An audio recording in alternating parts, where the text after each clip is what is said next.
Pradeep sir, पहले आपके साथ हूं कि दिल्ली एक बार सुन लूं, मैं अजय संजीव सर के बाद आखिरी में जाता हूं। प्रदीप सर, ये जो अधीरता क्यों है, अधीर क्यों है राजीव कुमार साहब, इतने अधीर हैं? क्या टास्क है, क्या उनको टारगेट है?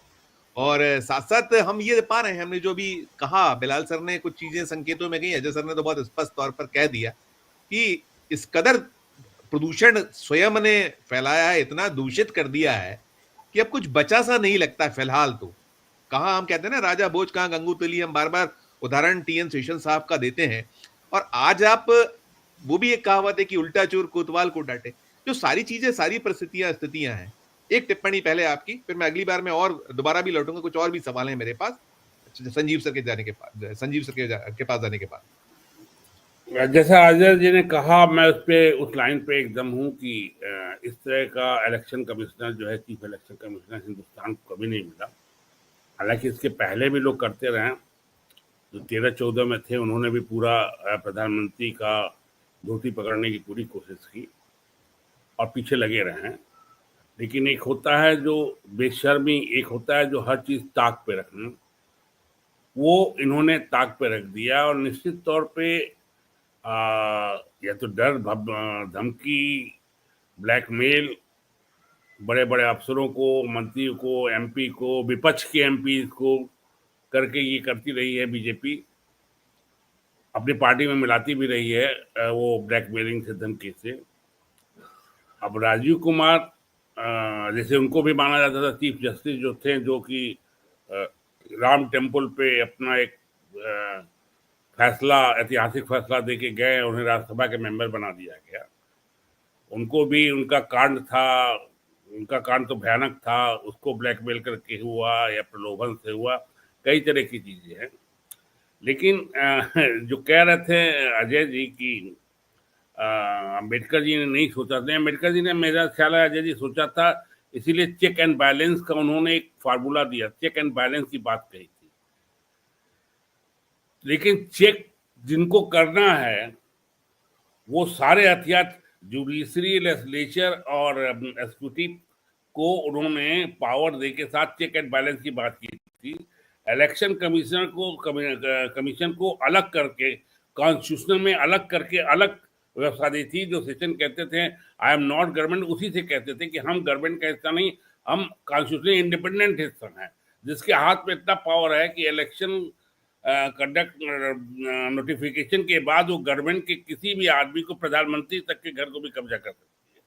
इतना बड़ा पावर राजीव कुमार इस समय जो दिल्ली में है, या जब लोकसभा का चुनाव होता है, तो ये प्रेसिडेंट और प्रधानमंत्री से भी बड़े पावरफुल हो सकते हैं। लेकिन इन लोग क्या कर रहे हैं, इन लोग मतलब इन लोग को पता ही नहीं इनको क्या बना दिया गया है, इनके पास क्या अधिकार है, कितना ये पावरफुल है, इनको पता ही नहीं है। सेशन को पता था, सेशन ने अनकॉन्स्टिट्यूशनल कोई काम नहीं किया या अपने लिए कोई नया व्यवस्था नहीं किया, उसी कॉन्स्टिट्यूशनल पावर का सही तरह से इस्तेमाल किया था। लेकिन ये राजीव कुमार के बस की बात नहीं है। अब दिक्कत ये है कि 18 फरवरी को उनके जो कमीशन है, जो सर्च कमेटी है, अब आप देखिए कैसे दूसरा चुनाव होगा। सर्च कमेटी में लॉ मिनिस्टर है और 2 सेक्रेटरी हैं, ये सर्च कर रहे हैं, पैनल बनाएंगे। इस पैनल पे जो सिलेक्शन कमेटी है, जो 2023 एक्ट से नया बनाएगी, नियुक्त करेगी, उसमें उसमें आपके एक तो प्रधानमंत्री हैं, एक प्रधानमंत्री द्वारा नियुक्त जो है मंत्री, उन्हीं की सरकार के मंत्री हैं। अब 3 में से एक अकेले Rahul Gandhi as a leader of opposition है। अब जो 2 कहेगा वही बनेगा। पिछले साल जो 2 बनाए गए थे उसी तरह बने थे। तो अब ये आप ये उम्मीद नहीं कीजिए कि ये जाएंगे तो अगला कोई बहुत क्लीन और बहुत अच्छा सच आएगा। हम लोग को ये झेलना है अभी हिंदुस्तान को और लोकतंत्र को इस तरह के इलेक्शन कमिश्नरों को झेलना है।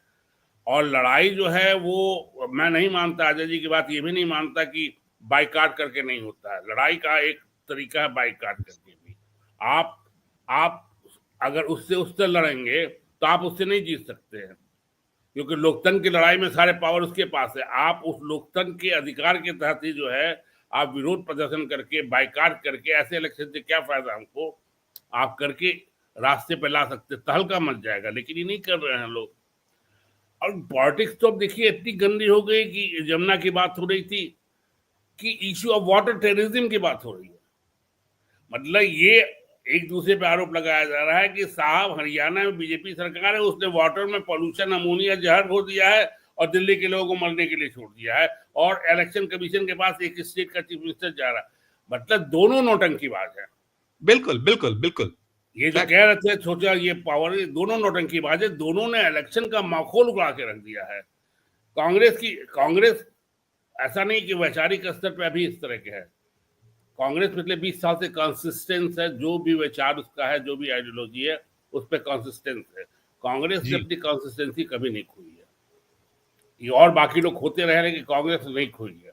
कांग्रेस ने एक बार खोई थी, कांग्रेस ने हमेशा नहीं खोई थी, कांग्रेस ने एक बार खोई थी, वो राजीव गांधी के जमाने में, जिसका उसको परिणाम आज से भुगतना पड़ा। जी हाँ, जी हाँ, जी हाँ, लेकिन अब जो है वो मुझे नहीं लगता है कि वो राहुल गांधी तो कम से कम नहीं, हालांकि वो भी फंस गए हैं, वो भी अब वो रेवड़ियों की बात और सनातनी बात ये सब करने लगे हैं।